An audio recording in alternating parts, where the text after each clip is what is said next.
Intervenção divina. O cenário acima descrito explica a Revolução Agrícola como um erro de cálculo. É muito plausível. A história é repleta de erros de cálculo muito mais grosseiros. Mas há outra possibilidade. E se não foi a busca por uma vida mais fácil o que provocou a transformação? E se os sapiens tinham outras aspirações e estavam conscientemente dispostos a tornar sua vida mais difícil a fim de alcançá-las?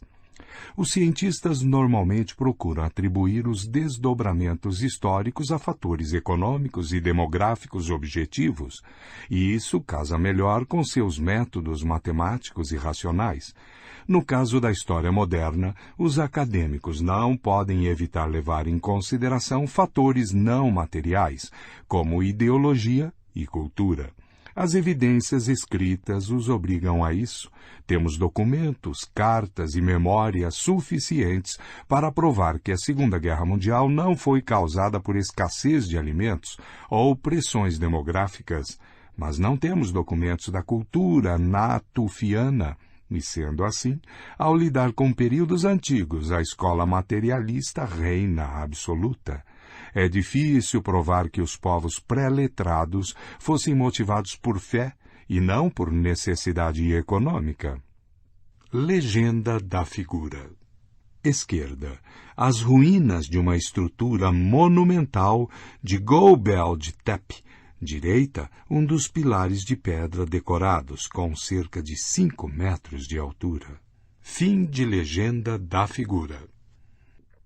Mas, em alguns casos raros, temos a sorte de encontrar pistas reveladoras. Em 1995, os arqueólogos começaram a escavar um sítio no sudeste da Turquia chamado Göbekli Tepe. No extrato mais antigo, eles não descobriram nenhum indício de assentamento, casas ou atividades cotidianas. No entanto, encontraram estruturas monumentais sustentadas por pilares e decoradas com gravuras espetaculares. Cada pilar de pedra pesava até 7 toneladas e chegava a 5 metros de altura. Em uma pedreira nas proximidades, encontraram um pilar semi-esculpido pesando 50 toneladas. Ao todo, descobriram mais de 10 estruturas monumentais, a maior delas com quase 30 metros de largura. Os arqueólogos estão familiarizados com estruturas monumentais desse tipo encontradas em sítios em todo o mundo. O exemplo mais conhecido é Stonehenge, na Inglaterra. Mas, ao estudarem Göbekli Tepe, descobriram um fato incrível. Stonehenge data de 2500 a.C. e foi construída por uma sociedade agrícola desenvolvida. As estruturas em Göbekli Tepe datam de cerca de 9500 a.C., e todas as evidências disponíveis indicam que foram construídas por caçadores-coletores. No início, a comunidade arqueológica considerou difícil acreditar nessas descobertas, mas uma análise após outra confirmou a data precoce das estruturas e a sociedade pré-agrícola daqueles que as construíram. As habilidades dos antigos caçadores-coletores e a complexidade de suas culturas parecem ser muito mais impressionantes do que suspeitávamos. Por quê? Uma sociedade de caçadores-coletores construiria tais estruturas. Elas não tinham nenhuma finalidade utilitária evidente, não eram abatedouros de mamutes nem lugares para se abrigar da chuva ou se esconder de leões. Isso nos deixa com a teoria de que foram construídas para algum propósito cultural misterioso que os cientistas têm dificuldade de decifrar. Qualquer que tenha sido esse propósito, os caçadores-coletores consideravam que valia todo o esforço e tempo dedicados. A única maneira de construir Göbekli Tepe era que milhares de caçadores-coletores pertencentes a diferentes tribos e bandos cooperassem por um longo período. Apenas um sistema ideológico ou religioso sofisticado poderia sustentar tais esforços. Göbekli Tepe guardava mais um segredo sensacional. Por muitos anos, os geneticistas vinham buscando as origens do trigo domesticado. As descobertas recentes indicam que pelo menos uma variante domesticada, o trigo Einkorn, se originou nas colinas de Karakadag, a cerca de 30 quilômetros de Göbekli Tepe. Isso dificilmente é uma coincidência. É provável que o Centro Cultural de Göbekli Tepe esteja, de alguma forma, conectado à domesticação inicial do trigo pela humanidade e da humanidade pelo trigo. Para alimentar as pessoas que construíram e usaram as estruturas monumentais, eram necessárias quantidades particularmente grandes de alimento. Pode ser que os caçadores-coletores tenham passado da coleta de trigo silvestre para o cultivo intensivo de trigo, não para aumentar a oferta normal de alimento, mas para sustentar a construção e a manutenção de um templo. No cenário convencional, primeiro os pioneiros fundavam um vilarejo e, quando este prosperava, construíam um templo no meio. Mas Göbekli Tepe indica que o templo pode ter sido construído primeiro e que mais tarde um vilarejo cresceu à sua volta. Vítimas da Revolução. A barganha faustiana entre humanos e grãos não foi o único pacto feito por nossa espécie. Descobriu-se outro pacto com relação ao destino de animais como ovelhas, cabras, porcos e galinhas. Os bandos nômades que caçavam ovelhas selvagens pouco a pouco alteraram a composição dos rebanhos capturados. Esse processo provavelmente teve início com a caça seletiva. Os humanos aprenderam que era vantajoso para eles caçar apenas carneiros adultos e ovelhas velhas ou doentes. Eles poupavam as fêmeas férteis e os cordeiros jovens para proteger a vitalidade do rebanho a longo prazo.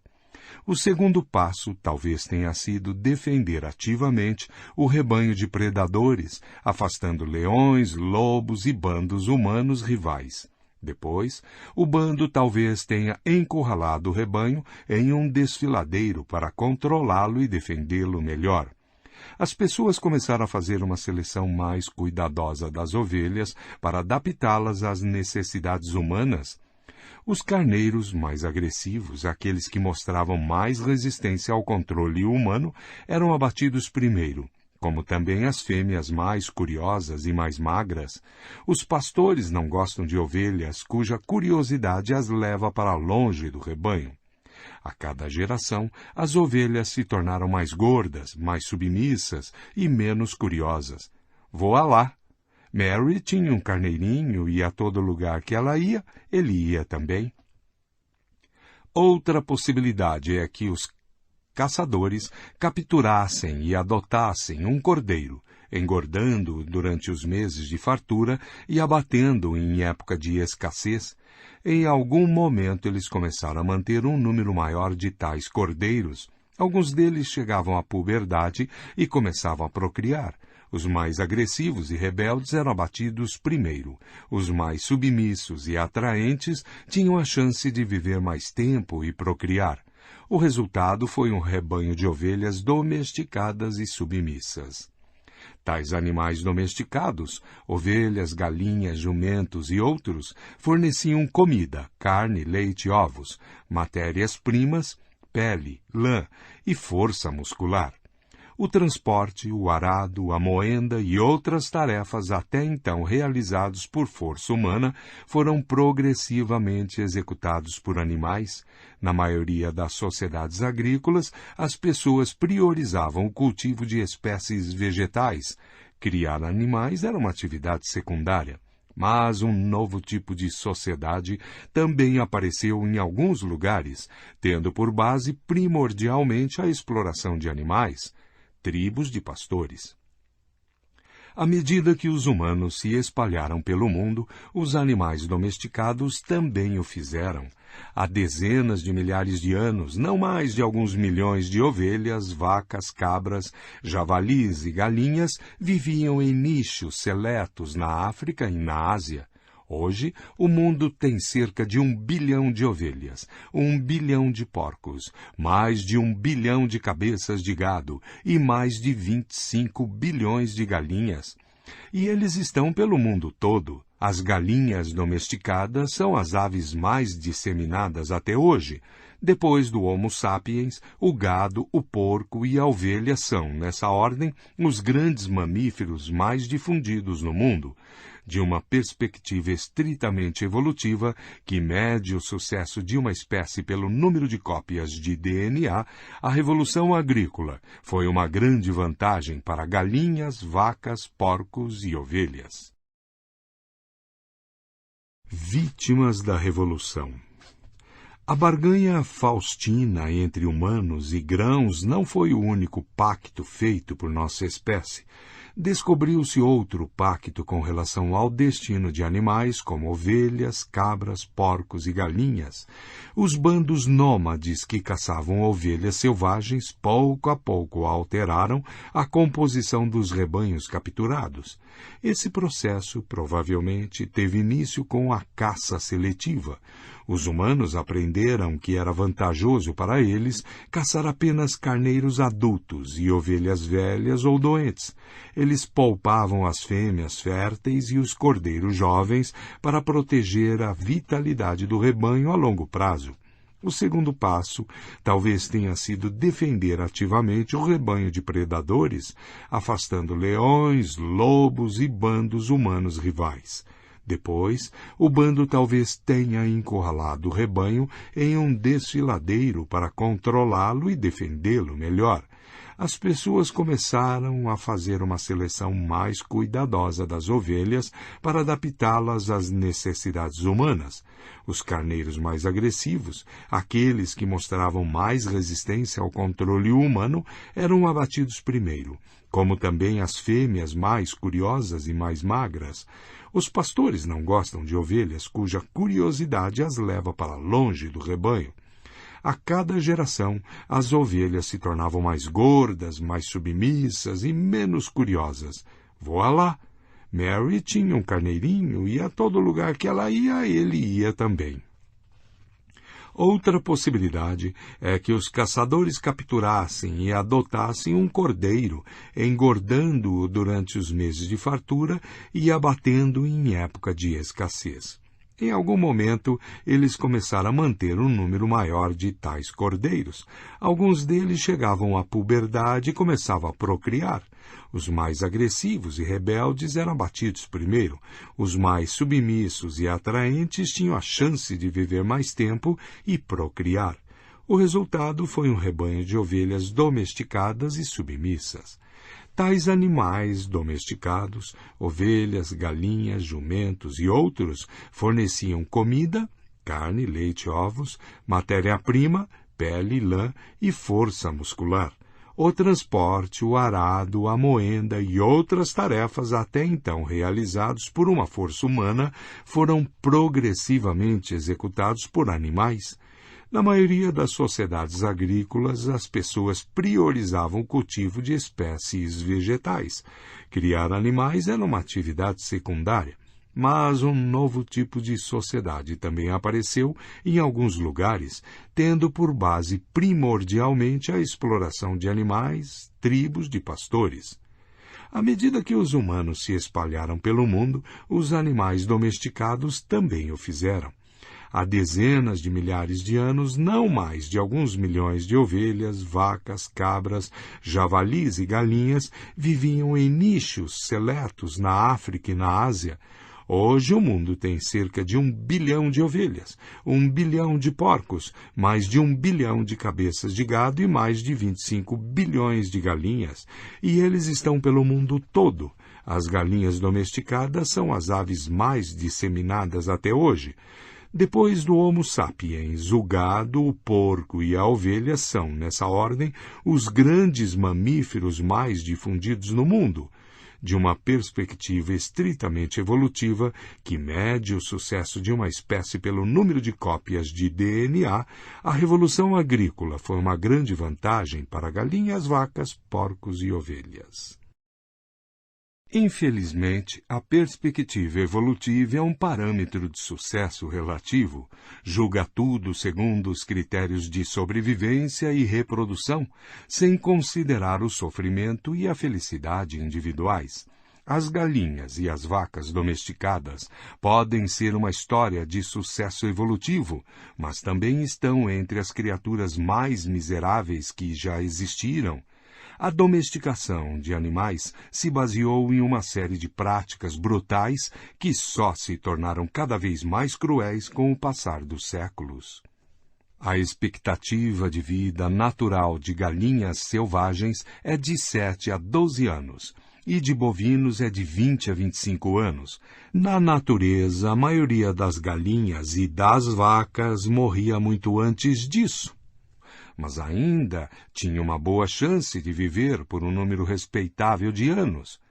Já a grande maioria das galinhas e vacas domesticadas é abatida com algumas semanas ou no máximo alguns meses de vida, porque essa sempre foi a idade ideal para abatê-las, de uma perspectiva econômica.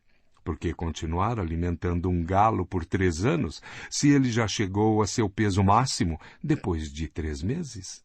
Galinhas chocadeiras, vacas leiteiras e animais de carga às vezes têm a chance de viver por muitos anos, mas o preço é a sujeição a um estilo de vida completamente alheio às suas necessidades e desejos. É razoável supor, por exemplo, que os bois preferem passar seus dias vagando por pradarias abertas, na companhia de outros bois e vacas, do que puxando carroças e arados sob o jugo de um primata com chicote.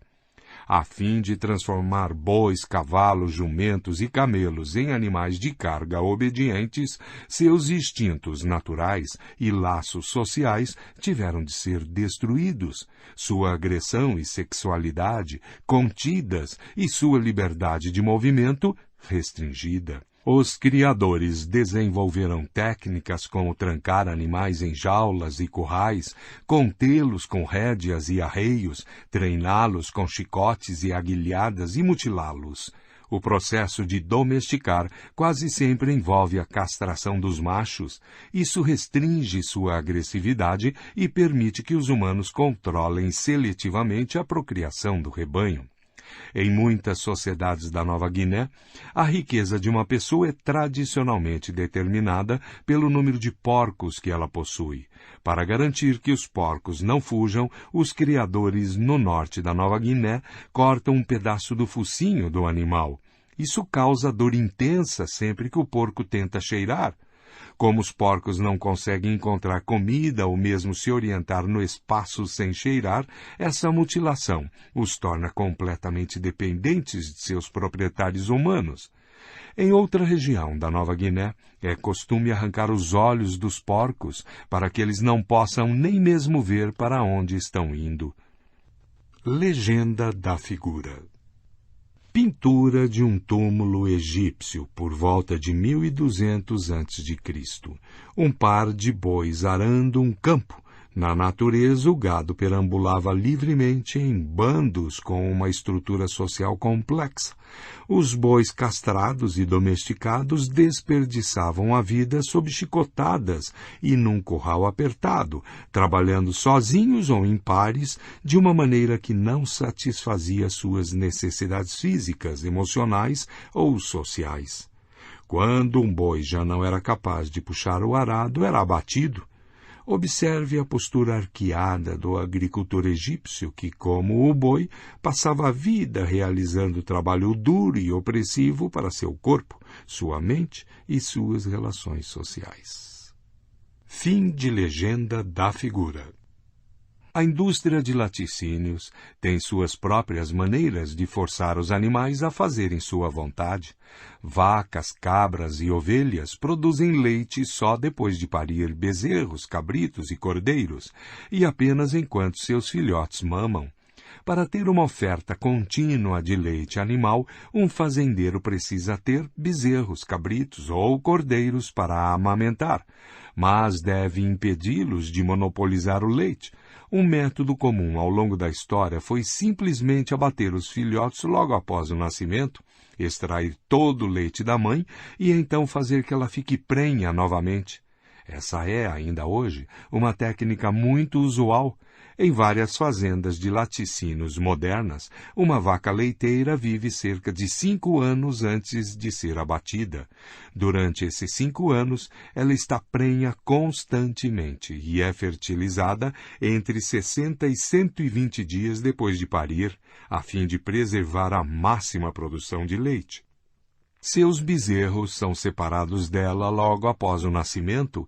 As fêmeas são criadas para se tornar a próxima geração de vacas leiteiras, ao passo que os machos são entregues aos cuidados da indústria da carne. Outro método é manter os bezerros e os cabritos perto da mãe, mas evitar por meio de vários estratagemas que eles suguem muito leite. A maneira mais simples de fazer isso é permitir que o filhote comece a mamar, mas afastá-lo assim que o leite começa a fluir. Esse método geralmente encontra resistência do filhote e da mãe. Algumas tribos de pastores costumam matar o filhote, comer sua carne e empalhá-lo. O filhote empalhado era então presenteado à mãe para que sua presença encorajasse a produção de leite. A tribo de Nueris, no Sudão, chegava ao ponto de espalhar urina da mãe nos animais empalhados, para que tivessem um odor vivo e familiar. Outra técnica dos Nueris era atar uma coroa de espinhos ao redor da boca do bezerro, para que ele furasse a mãe e fizesse com que ela resistisse à amamentação. Os tuaregues, povo criador de camelos no deserto do Saara, costumavam perfurar ou cortar partes do focinho e do lábio superior de filhotes de camelo para tornar a alimentação dolorosa, evitando assim que consumissem muito leite. Nem todas as sociedades agrícolas foram tão cruéis com seus animais. A vida de alguns animais domesticados podia ser muito boa. Ovelhas criadas para lã, cachorros e gatos de estimação, cavalos de guerra e cavalos de corrida, muitas vezes, desfrutavam de condições confortáveis. O imperador romano Calígula supostamente planejou nomear seu cavalo favorito, Incitatus, ao posto de cônsul. Pastores e agricultores, ao longo da história, mostraram afeição por seus animais e cuidaram muito bem deles, assim como muitos senhores sentiram afeição e preocupação por seus escravos. Não foi nenhum acaso reis e profetas se apresentarem como pastores e compararem o modo como eles e seus deuses cuidavam de seu povo, com o cuidado de um pastor com seu rebanho. Mas, do ponto de vista do rebanho, e não do pastor, é difícil evitar a impressão de que, para a grande maioria dos animais domesticados, a revolução agrícola foi uma catástrofe terrível. Seu sucesso evolutivo não significa nada. Um raro rinoceronte selvagem à beira da extinção provavelmente é mais feliz do que um boi que passa sua breve vida dentro de uma jaula minúscula, alimentado para produzir carnes suculentas. O rinoceronte não é menos contente por estar os últimos de sua espécie. O sucesso numérico da espécie bovina é pouco consolo para o sofrimento que o indivíduo padece. Essa discrepância entre sucesso evolutivo e sofrimento individual é, talvez, a lição mais importante que podemos tirar da Revolução Agrícola. Quando estudamos a história de plantas como trigo e milho, talvez a perspectiva puramente evolutiva faça sentido, mas no caso de animais como bois, ovelhas e sapiens, cada um com um mundo complexo de sensações e emoções, temos de considerar em que medida o sucesso evolutivo se traduz em experiência individual. Nos capítulos seguintes, veremos mais uma vez como um aumento drástico no poder coletivo e o visível sucesso de nossa espécie andaram de mãos dadas com muito sofrimento individual. Legenda da figura. Um bezerro em uma fazenda industrial. Imediatamente após o nascimento, o bezerro é separado da mãe e trancado em uma jaula minúscula, não muito maior do que seu próprio corpo. Lá o bezerro passa o resto da vida, em média cerca de 4 meses. Nunca sai da jaula, nem pode brincar com outros bezerros ou mesmo caminhar, de modo que seus músculos não se desenvolvem. Músculos fracos significam uma carne macia e suculenta. A primeira vez que o bezerro tem uma chance de caminhar, esticar os músculos e tocar outros bezerros é a caminho do matadouro. Em termos evolutivos, o boi representa uma espécie de animal mais prósperas que já existiram. Ao mesmo tempo, está entre os animais mais sofridos do planeta. Fim de legenda da figura.